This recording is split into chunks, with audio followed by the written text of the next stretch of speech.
you know, we're gonna do this in 2 parts, and, you know, sexual trauma is something that we encounter if we're gonna start touching people's goo. Yeah.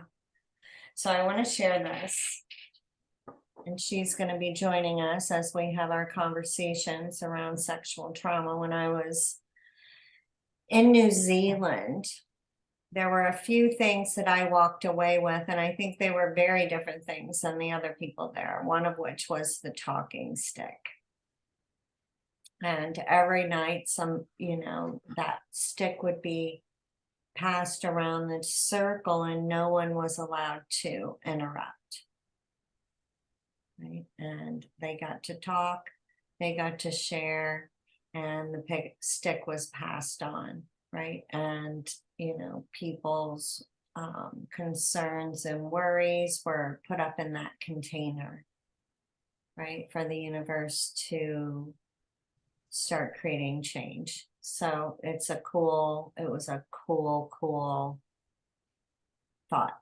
Now this stick, when I started doing the deep immersion healings here in Missouri, I was like, oh, we need a talking stick, right? Because, sexual abuse is at the front end of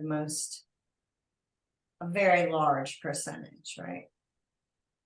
And I reached out to this artist on Etsy, and she lived in Wales. She also had experienced sexual trauma, and she'd been carving these talking sticks. So this came from the ancient elderwood forest of Wales.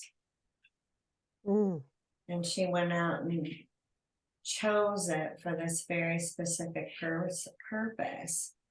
And if you can tell, there's a woman carved in that stick. Oh yeah, it's just beautiful. Now, what's really amazing is that she never saw my book. Yeah, wow. I know. I was pretty amazed. And well, before we get going, I'd like for us to set this container tonight, right? 1 in 3 people on the planet have been sexually violated before the age of 18.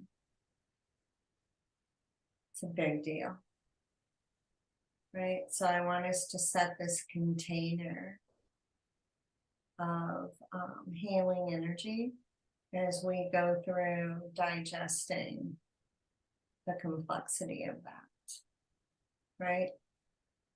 Another thing I would like to say right up front is I think we often have the idea that man is most commonly the abuser. It's not always true. A lot. Mom is sexually violating children a lot. We've got quite a coup on this planet, woman. She's also running all the sex chains. She's also the director of most of the porn. She's also running most of the sex trafficking rings and blaming men. So it's very interesting. Yeah? That's been a big piece that I've had to digest as I began doing work in a big way in the sex industry, is that woman is running the show. I mean, just like when you think of a drug addict, like they, the ones making money are not the ones dipping their, putting the product up their nose. Right. So a woman is like, often like as they started, as if they had any reputation as they get older, right, they move into creating their own circles. That happens a lot.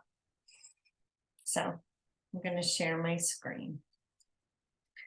So we have to understand that, you know, when sex enters the world of a 2-year-old or a 5-year-old or a 9-year-old, right?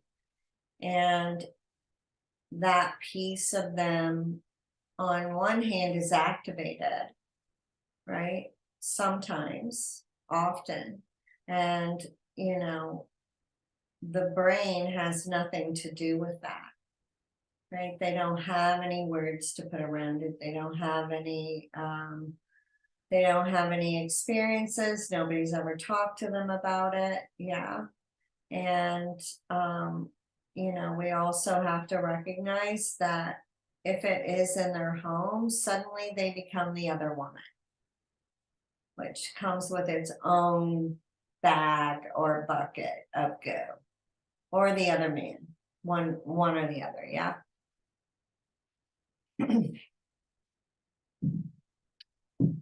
1 in 3 little girls and 1 in 5 little boys are violated sexually before the age of 18. The shattering and complexity that happens during those moments, and the division, right? Because often their body is responding like candy, right? And their brain is creating fear, right? And they're in complete conflict. And they become aware of how they're being treated differently on the outside, right? Often by the opposite as well, right? You know. Now we have to realize as well, 1 in 9 people have been violated before the age of 7. So 1 in 9 people that you meet have been violated sexually, right, before they go to 1st grade and are in 1st grade. And 95% of these, you know, it's very rare that a child below the age of 7 is being violated outside of their loved ones. So at this point, it's grandpa, it's daddy, it's mommy, it's big brother, it's Uncle Charlie. Yeah. And then the secret starts seeping in. Now, this is a piece that adult survivors have to deal with on the regular basis if they decide to start speaking. Yeah. Is family members pull out their measuring stick and they try to decide how much, what violation, right, and how bad it was, as far as how they treat the abuser. I walk through families over and over with this space, right? So, you know, the family members, right? If it's not penetration, number 1, it's obviously not sex, right? And then the violations start moving up, like, you know, right now I'm working with a young woman, right? Like that. And I had same experience. Brother is standing over with his measuring stick going, you know, I want to know what he actually did to you, so that I can decide if it's bad enough to be upset with it, right? So, you know, those are almost like the child on the attorney stand, right? Having to give witness. Like, it is a violating place. Now, one thing I will say is my dad admitted it on his deathbed, and my brother stood there and, you know, with his measuring stick, firstly, was like, Dad said this to me, right? And what I need to know from you, like, do you have any more to add to your story? Right? And I would not add details. I just have never done that. Like, I'm not going to do it, right? And I said, you know, this is, you know, he acknowledged it happened. I'm not going to dirty it with details for you, your personal, right? And, you know, he told one more person and then retracted it completely because I wouldn't give the details. Right? That happens over and over again, right? Because if we're going to choose, right, between dad, it doesn't even matter. A lot of times these men have many other sexual, right, infractions upon them, and that doesn't matter either, right? You know, after I was spoken, my dad was dating a 15 or 16-year-old.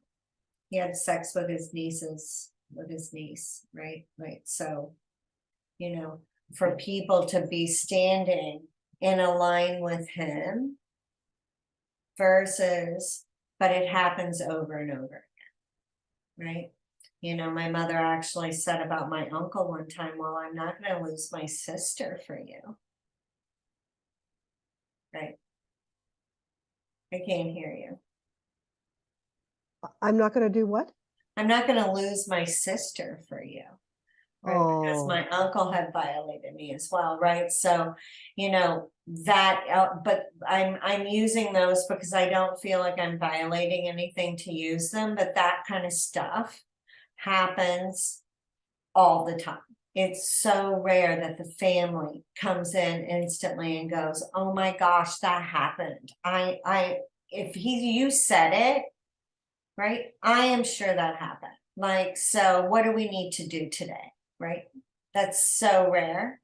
Should be, right? But so rare. Now, we have to really realize that, you know, childhood trauma,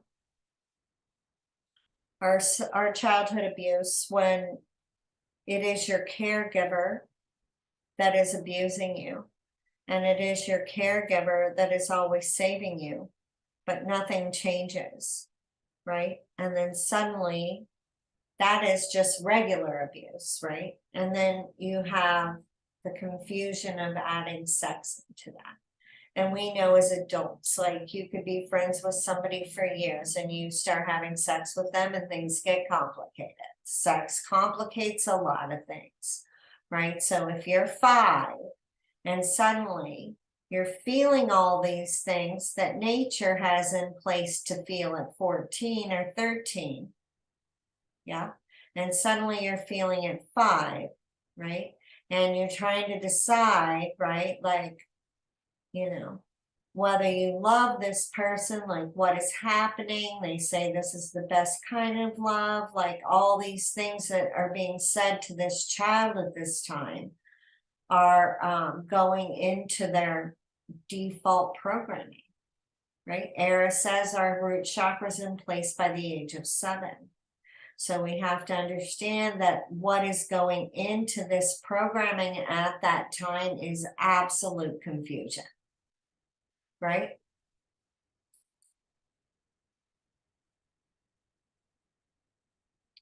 Now, as far as the severity, we have to recognize that sexual violation is the only crime where your body gets broken into.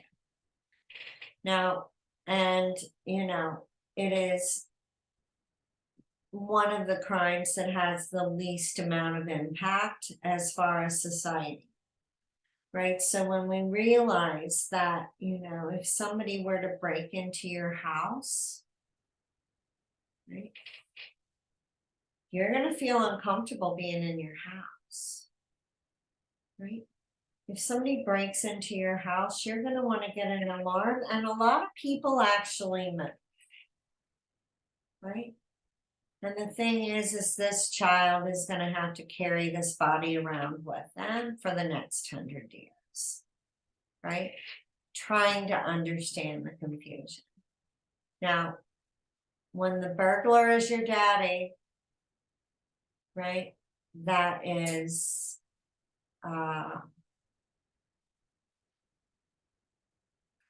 Yeah, there's hardly any words, right? Because most often nobody wants to believe it.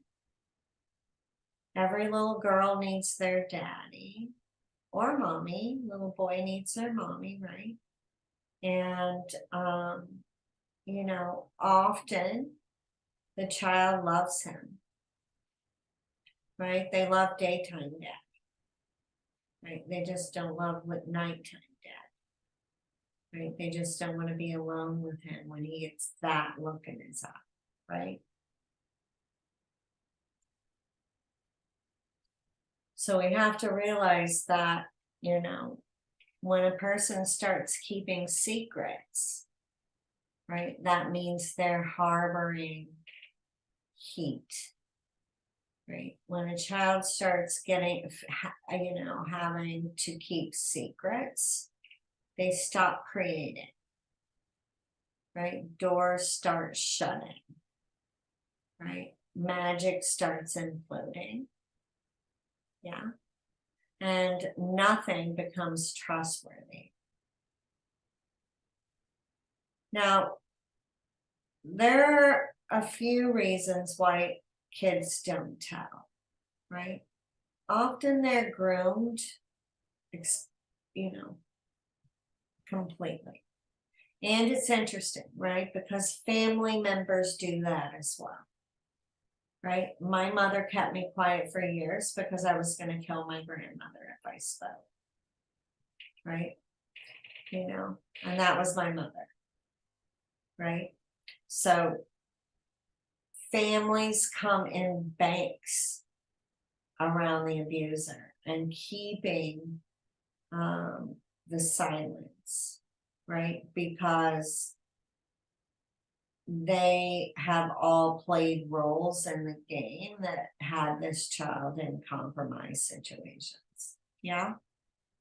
Now, number two, the secrets start happening because of the fragmentation or the why they don't tell, right? Another piece of that is the amnesia, because if they start dissociating and fragmenting off, right, they're afraid but they can't remember, so hypervigilance moves in, right? Maybe around sleep, maybe around the dark, maybe around being touched, maybe around, you know what I mean, maybe around instant gratification.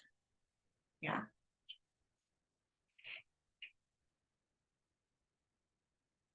Now, this is a huge thing that, you know, as you're dealing with an adult and you're breaking down their trauma, right? We have to recognize the impact, right? And the complexity of getting raped by your dad and having to get up the next day and sit next to him at the dinner table, or maybe sit on his lap and pretend like that didn't happen. Can you imagine that? Right? When I was 13, my uncle locked me in the basement with the intent to rape me. And I actually fought my way out of it. It was the scariest moment of my life. And, you know, when I got back to the house, right, he gives me a talking to, telling me, you know, that, you know, if I spoke, blah, blah, blah, right? Like, you know, dad's going to rage out and nobody's going to believe me anyway. Nothing really happened, right? I never touched you really, blah, blah, blah, right? So I go in and had to have my picture taken on his lap, right? Right after he tried to rape me, right? My face was all scratched up, tears rolling down my face.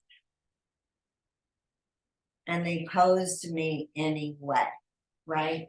That's what they do. It's like you're in the wrong movie. It's very bizarre and disturbing for a child in that situation, because you're like, how does anyone not notice what is really happening here? You know, And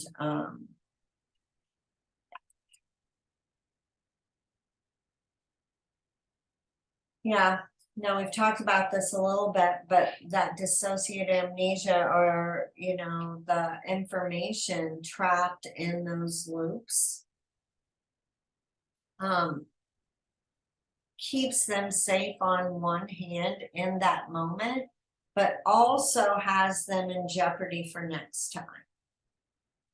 Right? These kids feel like they're constantly getting snuck up on. Does that make sense? Like they constantly feel like they're being snuck up on or sideswiped, right? Because of all the amnesia, right? All the information of what's truly happening to them is trapped in these loops, right? So they're not making a plan for something different, right? They just get more fear and more fear and more fear. Now, what's real and true is I can remember my mother would joke about it, right? She would put me to bed. I would get up as soon as she would walk to the other end of the house. I would completely dress in my clothes for school, and I would sit with my legs crossed, fully dressed, with my shoes right next to the bed all night. Right? And then I just get up and put my shoes on and go to school. So you can understand, right, this hypervigilance on many levels is making them tired in every way. Yeah. People that have had sexual trauma are really tired people. Now, these are very common markers, right? They usually have hypervigilant around sleep. They're hypervigilant around movement, right? They have a lot of discomfort on the spectrum from discomfort to craving around touch. Like Brooke was spending most every waking moment masturbating or having sex with men one after the other. And, you know, she had a child, right? So her child was witnessing this behavior, you know. I had another client who, right, was, you know, put in the role of wife when mommy was not home. And, you know, she kind of, as a child, she grew up in this very like equal kind of place. She had a special place with dad. They got to do special things, blah, blah, blah, blah, blah. And, you know, she was his sexual partner. He actually is in prison, right? And she became a sex worker, right? She was like, what the hell? Like, if somebody's gonna like do that to me, then I am gonna, you know, make money for that. They're gonna pay me for that, right?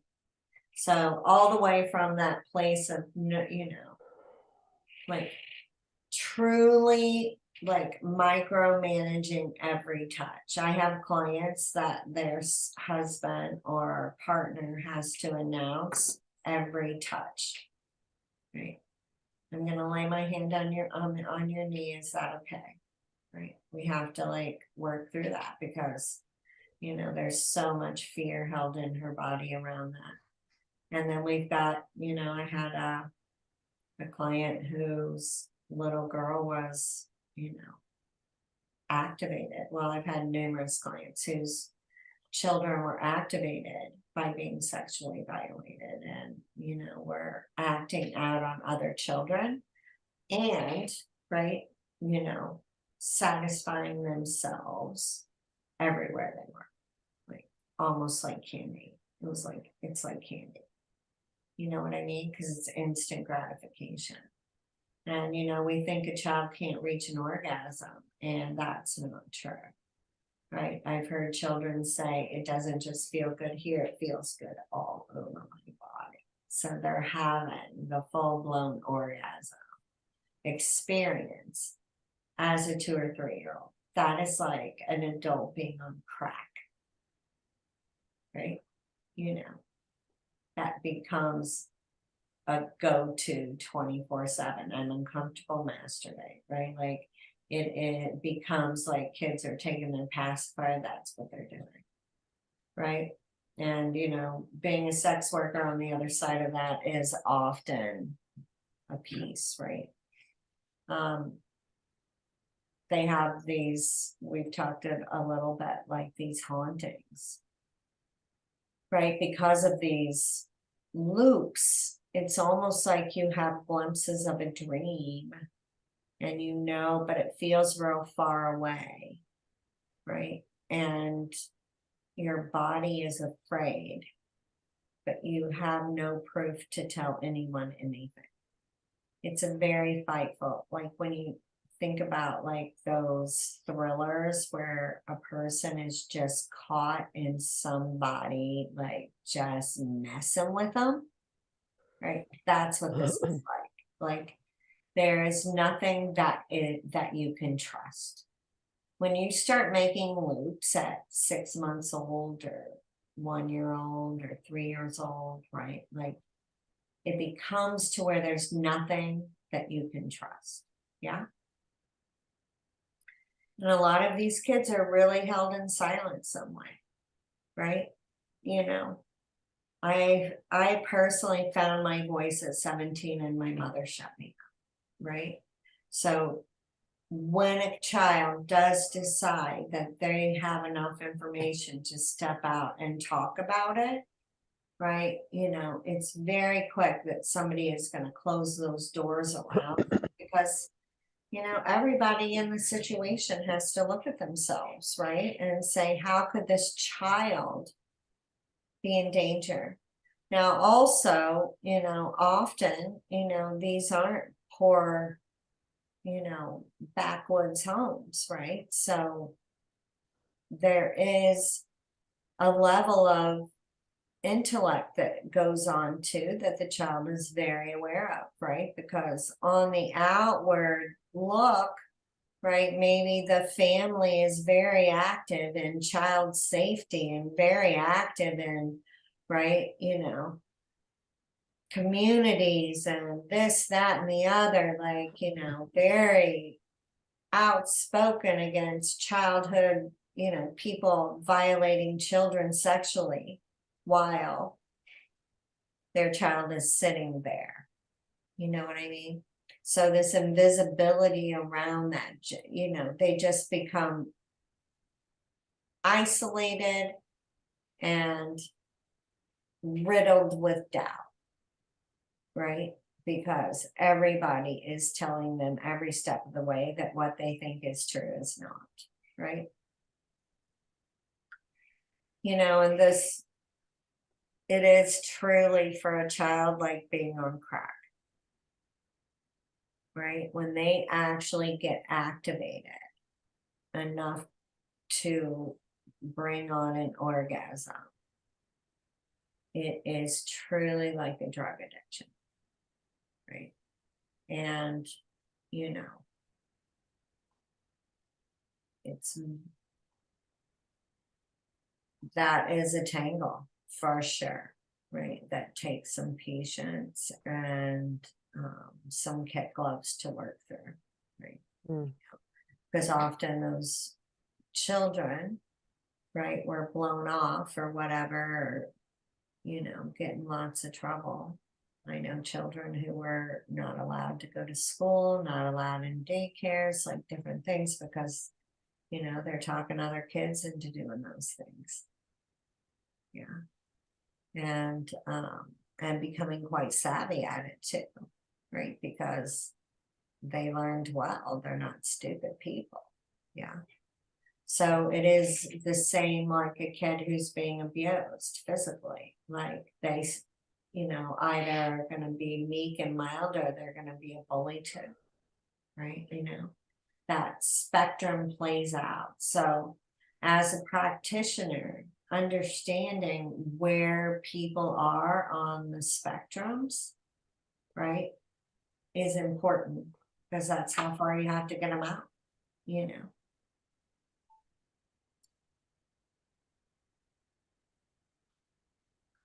Now, these are the clinical, right, markers.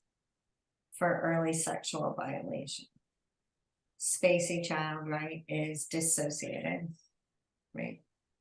Like we said, persistent masturbation, exaggerated sexual behaviors, sexual interactions with other children, isolated, they feel very different than their peers.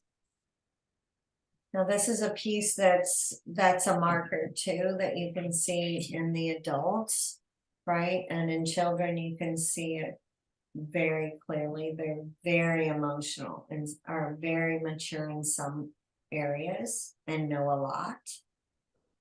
And then very undeveloped in other areas. You know, they often struggle with respect and personal space, right? So either, again, like they don't want to be touched, or they're going to be space invaders and they're going to be touching and being all over everyone all the time. You know what I mean? And often they feel very protective of their abuser or abusers, whatever the case may be, but they're often very protective. And they feel in fear of the outcome of telling. Now, like we touched on briefly, but the things that are running through the scenarios and the complexity that a child's mind is having to work through, right? In situations that they're asked. Right, they're having to evaluate, like, what is this person going to do with this information? Right, like, are they gonna just go out and tell my mom and then send me home? Right, am I gonna like go to a stranger's house? Like, often, like those things, there is no clear path of what is gonna happen when a child tells. And that is a very scary place, right? I mean, because I know for myself, the scariest part of that was them sending me home, right? I was hoping they might send me to my grandma, right? But if they didn't send me home, then, it may not be safe for me to be at my grandma, right? Who knows, right? Lots of scenarios are playing out in rapid fire manner when a child is confronted with that situation, right? I personally was asked another time. All my abusers were in one place. There was a party, and like they were touching me in front of everyone, in front of my mom, everyone, right? And, my aunt actually followed me in the house and asked me, and I remember going in the bathroom and just being in the bathroom for a while and trying to, evaluate what I was going to actually say to her, because somebody would have died that day. You know what I mean? And, I'm maneuvering this at like 13 or something, right? But somebody would have died that day. You know what I mean? And anyway, so the complexity in telling that story, just because of that complexity and rapid fire thought, that these kids are completely on a reg, right? Having to maneuver. And what we have to, they don't walk out of that with a medal of honor, right? And what's real and true is they maneuvered some situations through their lifetime, and they're still here to tell about it. So they should have a medal of honor. Yeah. It's not clear to me what you meant when you said somebody could have died. For me, in Yeah. that situation, for me, my dad was very violent, and he was very possessive. So if he thought other people were touching me, he would have killed them. Oh, that's what you meant. He would have killed them. Even though he was doing it too, right? He was very possessive of me, right? So, but he was always drunk. So it became this game, like how brazen can I be before anyone notices, like with the other, right? And, you know, another piece of that I was maneuvering, which is not abnormal, like my mother wasn't drinking. She was the only sober one there. But she was holding up the whole story. She Yeah, like, there were times I could see the whites of her eyes.